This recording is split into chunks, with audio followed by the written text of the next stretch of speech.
Hi everybody, Mrs. Devar here with a winter lesson. I'm wearing my shirt that's appropriate. It says stay frosty, and he's drinking a big root beer, and there's a snowman, so stay frosty everybody. Stay warm too. Got my fireplace going in the background and my snowman, so I'm ready to go. Today we're going to be reading a book and discussing it as we go. You're going to be able to identify the genre of Snowflake Bently. I'm not going to tell you what the genre is in the beginning. We'll discuss it as we're reading. This book was written by Jacqueline Briggs Martin. We'll identify the author's purpose. We'll respond to literary information that we found in the book. We'll practice in strengthening citing our sources. We've been working on that. We'll create a Dewey Decimal location for this book if we want to shelve it in our library.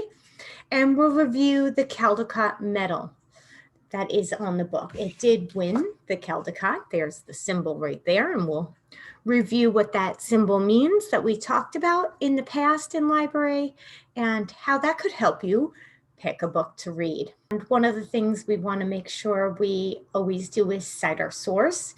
So we should start off that way. So some things, if we recall, that we need to write down to identify what book we used is the title. So go ahead and write the title down. And the title is Snowflake Bently. Another item we need is the author of the book. So in this case, the author is Jacqueline Briggs Martin. Go ahead and write that down. Now the illustrator is important, but it's not needed for your citation. But the illustrator is Mary Azarin. So you're writing down the title and the author. The next thing that you would need to do is write down the publisher and the copyright date. So who put the book together, right? That's the publisher. Now on the title page, if you look at the bottom of the title page, it gives you the publisher. Houghton, Mifflin, Harcourt. Houghton, Mifflin, Harcourt, and they're located in two locations, Boston and New York. You just need to write down the publisher. Now, if you do not see the publisher for some odd reason, you want to look at the back of the title page called the verso, and often in picture books, it's not the back side of this page. If you do not see it on the back side called the verso, and look how tiny that writing is, then you flip to the back of a book, and sometimes it's written there. So I'm going to zoom in. We need to look for the copyright date, the year it was published, and we want to also see if we can find the publisher written on this page. So I'm going to zoom in, see if I can focus it a little better. Okay, so I'm not going to say anything, but you need to write down the copyright date. And if I'm reading through there, I also see information on who the publisher is again. It says, all rights reserved for information about permission to reproduce sections of this book, write to trade.permission at hmhco.com or to permissions Houghton Mifflin Horton Harcourt Publishing Company, and it gives us the address. So we have all the pieces needed to cite our source. We also said I would talk about or refresh your memory of what the Caldecott Medal is about. Now, if you remember, this has a bronze. It's not gold. It's actually bronze. And there's a horse on there with a rider. And it says the Caldecott Medal. So this book, in the year it was published, won the Caldecott for that award. You need to live in the United States. It needs to be for best illustrations as well as a good story. So remember I said the illustrator here drew the pictures or orchestrated the pictures for this book. And this medal goes to Best Illustrations with a Good Story, who was written by Jacqueline Martin. So this won the winner of that year. And you should know what year it was. You already were quizzed on it, so I'm going to tell you. So this was voted on in the 1998, the copyright date, and it won the Caldecott for Best Images. And as we're reading the book, we're going to identify the author's purpose. We're going to find out some information from the book. We're going to identify what genre this is. Remember, it could be fiction or nonfiction. In the fiction section, is it realistic, historical, mystery? What type of fiction is it? If it's nonfiction, what category does it go into? Remember, nonfiction goes by categories. So all the biology books are together. All the animals books are together in the 500 section. All the mythology is together in the 300s. All the biographies are together in 92 or 9200 if it's a collection of people in a book. So those are the things we're going to be identifying, as well as some facts we learn in the book. Here's the title page, Snowflake Bently by Jacqueline Briggs Martin, illustrated by Mary Azrin. We're also going to be looking at the pictures in depth because it did win the Caldecott in 1998. There's the copyright with the C, which tells us the year it was published. And that piece of information, like we talked about, is needed to cite your source. If we were to do a research project, we'd need to identify what year it was published. Sometimes in here, there's different information that you could find out. Sometimes it even talks about the illustrations. It does not in this case. Yeah. In the dark days, when farmers worked with ox and sled and cut the dark with lantern light, there lived a boy who loved snow more than anything else in the world. I love these illustrations. They look like, what it actually looks like to me, I'm not sure if it is where you take that piece of material and you use a kind of a razor blade and then you put black ink on it and stamp it, like the outlining, and then watercolored it in. It definitely looks like watercolor. Or maybe it's all watercolor with a black marker or pen of sorts.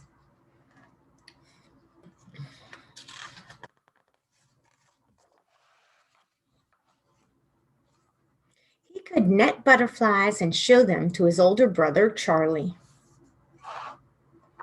He could pick apple blossoms and then take them to his mother, but he would not share snowflakes because he could not save them. Willie's mother was his teacher until he was 14 years old. He attended school for only a few years. She had a set of encyclopedias, Willie said. I read them all.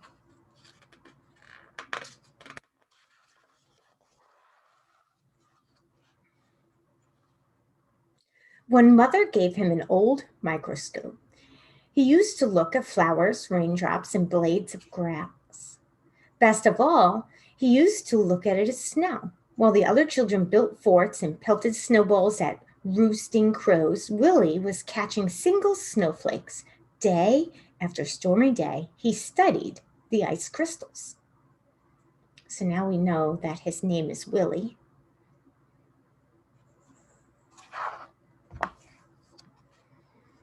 From his boyhood on, he studied all forms of moisture. He kept a record of the weather and did many experiments with raindrops.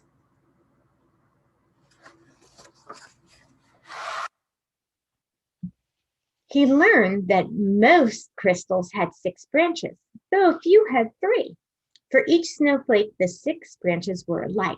I found that snowflakes were masterpieces of design, he said. No one design was ever repeated.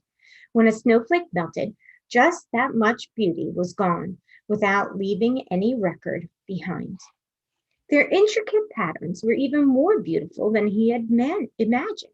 He expected to find whole flakes that were the same, that were copies of each other, but he never did. Willie decided he must find a way to save snowflakes so others could see their wonderful designs. For 3 winters, he tried drawing snow crystals. They always melted before he could finish.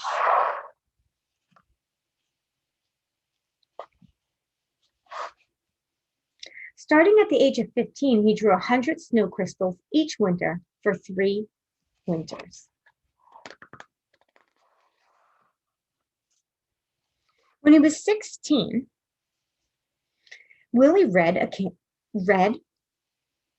of a camera with its own microscope. If I had that camera, I could photograph snowflakes, he told his mother. Willie's mother knew he would not be happy until he could share what he had seen. Fussing with snow was just foolishness, his father said. Still, he loved his son. When Willie was 17, his parents spent their savings and bought the camera. The camera made images on large glass negatives. Its microscope could magnify a tiny crystal from 64 to 3,600 times the actual size. It was taller than a newborn calf and cost as much as his father's herd of 10 cows. Willie was sure it was the best of all cameras. Willie's experiment, he used a very small lens opening, which let only a little light reach the negative, but he kept the lens open for several seconds, up to a minute and a half. So remember, the old cameras had an opening, and so when the opening was large, lots of light would come in. When it was small, a little opening, a small opening, only a little light came in, and it made it an image on a negative, which you may have seen when you hold up a negative to light. You can kind of look at the image, and then it was printed on photo paper, not like today's digital cameras. Even so, his first pictures were failures, no better than shadows. Yet he would not quit. Mistake by mistake, snowflake by snowflake, Willie worked through every storm. Winter ended, the snow melted, and he had no good pictures. He waited for another season of snow. One day, in the second winter, he tried a new experiment, and it worked. Willie had figured out how to photograph snowflakes. Now everyone can see the great beauty in a tiny crystal, he said. He learned, too, that he could make the snow crystals show up more clearly by using a sharp knife to cut away all the dark parts of the negative around the crystals. This etching meant extra hours of work for each photograph, but Willie didn't mind. But in those days, no one cared. Neighbors laughed at the idea of photographing snow. Snow in Vermont is as common as dirt, they said. We don't need pictures, Willie said. The photographs would be his gift to the world. So it's taking place, obviously, in Vermont, right? In Vermont, where there's lots of snow. While other farmers sat by the fire or rode to town with horse and sleigh, Willie studied snowstorms. He stood at the shed door and held out a black tray to catch the snowflakes. These beautiful watercolor illustrations.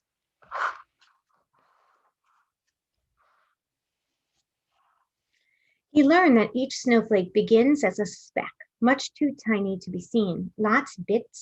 Little bits, molecules of water attached to a speck to form its branches. As the crystal grows, the branches come together and trap small quantities of air. Many things affect the way these crystal branches grow. A little more cold, but a bit less wind, or a bit more moisture will mean different shaped branches. Willie said that was why in all his pictures he never found 2 snowflakes alike. When he found only jumbled broken crystals, he brushed the tray clean with a turkey feather and he held it out again. He waited hours for just the right crystal and didn't notice the cold. If the shed were warm and the snow would melt. If he breathed on the black tray, the snow would melt. If he twitched a muscle as he held the snow crystal on the long wooden pick, the snowflake would break. He had to work fast or the snowflake would evaporate before it could slide it into place and take its picture. Some winters he was able to make only a few dozen good pictures. Some winters he made hundreds. The best snowstorm of his life occurred on Valentine's Day in 1928. So this 1928, that is also part of setting. Setting can be place, his barn, Vermont, winter, could be time, winter, 1928. He made over 100 photographs during the two-day storm. He called the storm a gift from King Winter.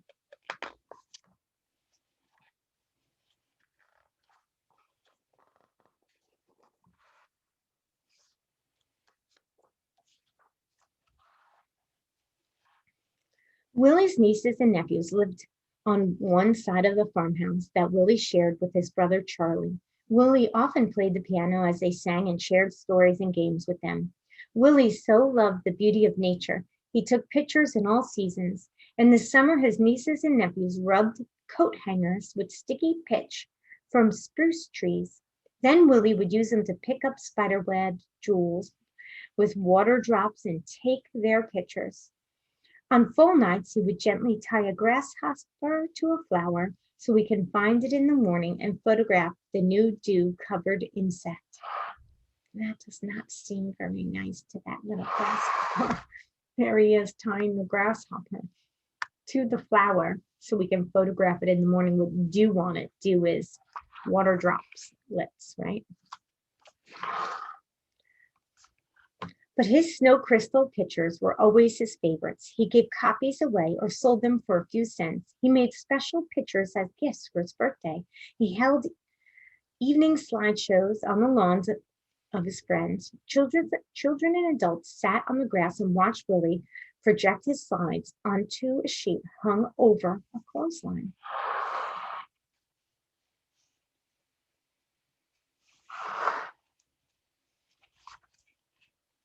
Many colleges and universities bought lantern slide copies of his photographs and added to their collections each year. Artists and designers used the photograph to inspire their own work. Even today, those who want to learn about snow crystals begin with Wilson Bentley's book, Snow Crystals. I've told you before, why is this italicized, meaning letters on an angle? Good, some of you know that books, if you're writing a book on paper, you underline it, but if you're on a computer, you italicize it to let the readers know it's a book. So there is a book written by Wilson Bentley, Snow Crystals.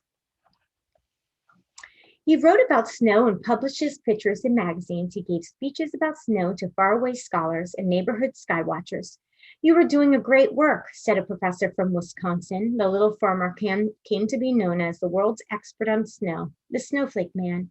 But he never grew rich. He spent every penny on his pictures. Willie said there were treasures in snow. "I can't afford to miss a single snowstorm," he told a friend. "I never know when I would find some wonderful prize." Other scientists raised money so Willie could gather his best photographs in a book. When he was 66 years old, Willie's book, His Gift to the World, was published. Still, he was not ready to quit. In 1926, he had spent $15,000 on his work and received $4,000 from the sale of photographs and slides.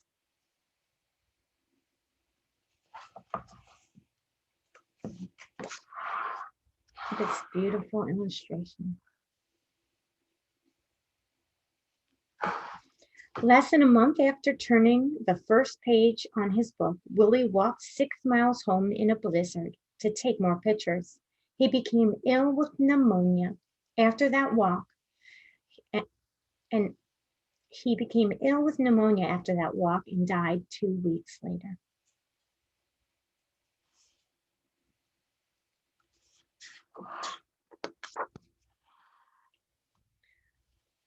plaque on the monument says, Snowflake Bently, Jericho's world-famous snowflake authority. For 50 years, Wilson A. Bentley, a simple farmer, developed his technique of microphotography to reveal to the world the grandeur and mystery of the snowflake, its universal hexagonal shape, and its infinite number of lovely designs. A monument was built for William in the center of town. The girls and boys who had been his neighbors grew up and told their sons and daughters the story of the man who loved snow. 40 years after Wilson Bentley's death, children in his village worked up to set a museum in his honor of the farmer scientist, and his book has taken the delicate snow crystals that once blew across Vermont, past mountains, over the earth, neighbors and strangers have come to know the icy wonders that land on their snowflake mittens, thanks to Snowflake Bently. Because there's the historical sign set up in Jericho, Vermont.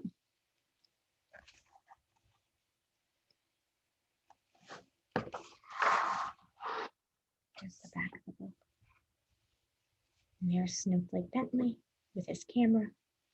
The average dairy farmer gets up at dawn because he has to work in the cow yard. I get up at dawn too, but it's because I want to find some leaf hung with dew or spider's web with which the dew has made into the most delicate ropes of pearls. I take my camera with me, get down on my knees in the wet grass and photograph these exquisite bits of nature. Because I do this, I can show these lovely things to people who never would have seen them without my help. They will get their daily quart of milk all right. Other farmers will attend to that. But I think I'm giving them something which is just as important. A.W.A. Bentley. And there are some images he photographed. So what genre is this book? Is it fiction or nonfiction?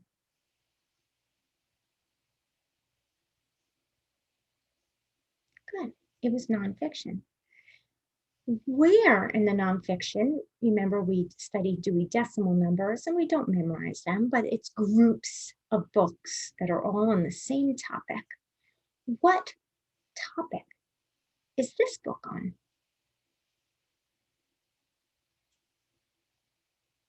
Good, it's a biography. It's a biography on Willie Bentley. So since it's a biography, in the Hanover libraries, we put them in 92. Some libraries use the letter B on the call label. This book doesn't have a call label, but we're going to create one right now.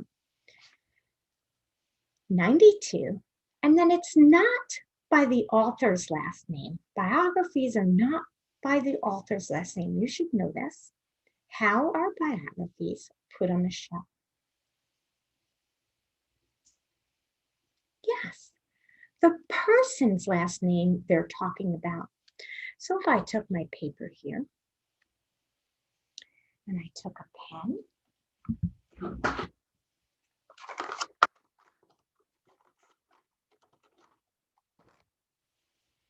on my call label here, what would I put?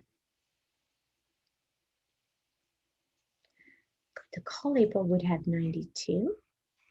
That section of the Dewey Decimal number, that's where all biographies go. And it's by the person, the first three letters of the person's name they're talking about. So in this case, it's Bentley. So B-E-N. So if I went to any library, public or school library, I would first find out if they go by 92 or just ask where the biography section is. They might have a B on there instead of 92. And then you can go over to BEN and see if there are other books about Snowflake Bently, Willie Bentley. I want to show you something else, is that I have 3 brothers. Some of you know that by now. And 2 of them, well, they all live in New York. Let me stop. Oh, no, I'm going to keep my screen share. 2 of them live in New York. And 2 of them also have houses in Vermont. And I've been there a few times, but actually just this past fall, I went up there. and Vermont snowflakes, Jericho, Vermont. Isn't that funny?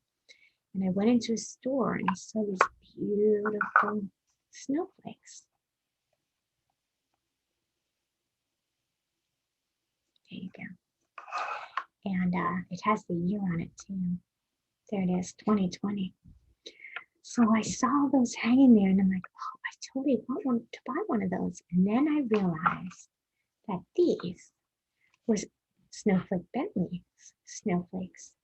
And when you open this little brochure, it tells you William A. Bentley, born 1865. Let me zoom in a little bit more and see if we can get a little closer.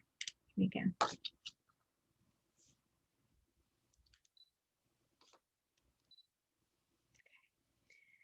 (1865 to 1931), that was his life. In February of 1865, Wilson Bentley was born in the town of Jericho, Vermont. A farmer by trade, he attracted world attention with his pioneering work in the area of photomicrophotography, most notably his extensive work with snowflakes in 1885. He became the first person to photograph a single snow crystal.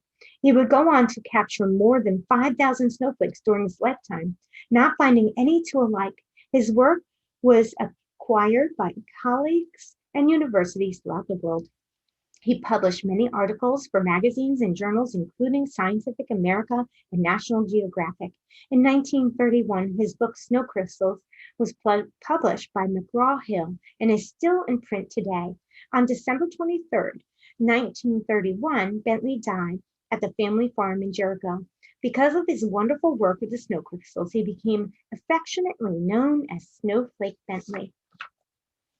About our ornaments, the official 2019 Bentley Pewter ornament, this one was actually 2020, a Bentley photo micrograph from the archives of the Jericho Historical Society, who's exclusively authorized its production.